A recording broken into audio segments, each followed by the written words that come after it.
회사에서 서류 작성을 하고 있는데 카톡 알림이 울린다.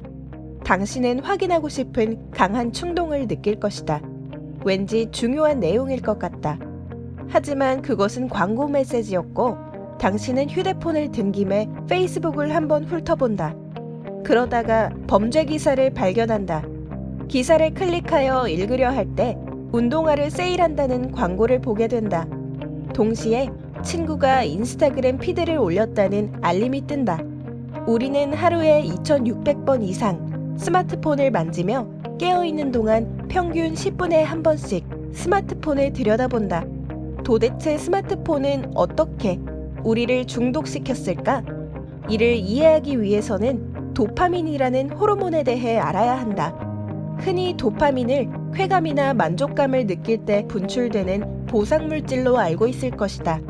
하지만 도파민은 돈, 음식, 새로운 경험 그 자체보다는 오히려 이에 대한 기대감이나 불확실한 결과 때문에 더 빈번하게 활성화된다. 이를 잘 보여주는 실험이 있다. 원숭이들에게 벨소리를 들려주고 주스를 주며 도파민 수준을 측정했다. 도파민 수치는 벨소리만 들어도 높아졌으며 심지어 주스를 마셨을 때보다 높았다. 주스를 마실 수 있을지 없을지 결과가 불확실할 때 더 상승한 것이다. 이러한 욕구 덕분에 선조들은 식량이 부족한 세상에서 자원을 찾아내서 생존할 수 있었지만 오늘날에는 이것이 문제로 이어지기도 한다. 한 판만 더. 이번엔 내가 딸 수도 있어. 예를 들면 결과가 불확실한 도박에 빠지는 것이다. 이러한 뇌의 보상 시스템을 이용하는 것은 카지노만이 아니다. 불확실한 결과에 대한 우리의 애착을 잘 활용하는 곳이 또 있다. 바로 SNS다. 페이스북, 인스타그램은 스마트폰을 집어들고 새 피드나 좋아요가 올라왔는지 자꾸 확인하게 만든다. 벨소리만 들어도 도파민 수치가 높아진 원숭이처럼 메시지나 피드를 읽을 때보다 스마트폰 알림음을 들었을 때 더 많은 도파민이 분비된다. 좋아요를 받았을지도 몰라. 한번 봐야겠어. 는 한 판만 더. 이번엔 내가 딸 수도 있어. 와 똑같은 원리이다. SNS 개발자는 우리의 뇌가 불확실한 결과를 얼마나 사랑하는지, 얼마나 자주 보상을 주어야 하는지 잘 알고 있다. 그래서 많은 기업들은 앱이 뇌 보상 시스템을 최대한 효율적으로 활용할 수 있도록 행동과학자와 신경과학자들을 고용하고 있다. 더 큰 문제는 이런 디지털 습관이 장기 기억 형성을 방해한다는 사실이다. 수년 혹은 평생 기억하는 장기 기억을 만들기 위해서는 먼저 뇌가 뇌세포 사이에 연결고리를 생성해야 한다. 우리가 뭔가에 집중할 때 우리의 뇌는 이게 중요해 라는 신호를 보내며 뇌세포 사이의 연결고리를 강화시키는데 이때 장기 기억이 형성된다.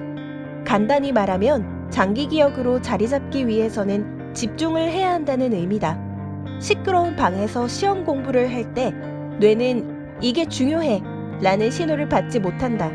그래서 공부한 내용을 기억하는데 어려움을 겪게 되는 것이다.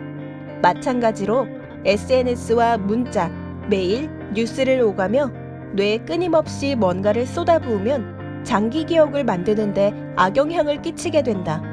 아침에 눈을 뜨면 가장 먼저 스마트폰으로 손을 뻗고 잠들기 전에는 머리맡에 스마트폰을 두는 사람이라면 반드시 기억해야 한다. 당신이 스마트폰을 만지는 매 순간 뇌의 회로가 계속 변하고 있다는 것을 말이다.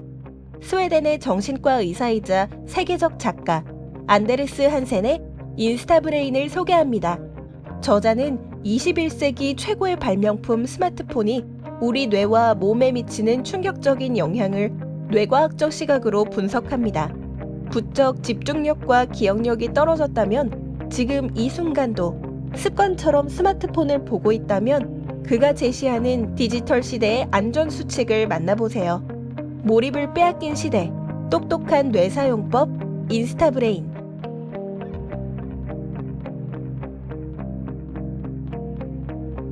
이 콘텐츠가 도움이 되었다면 구독과 좋아요를 눌러주세요.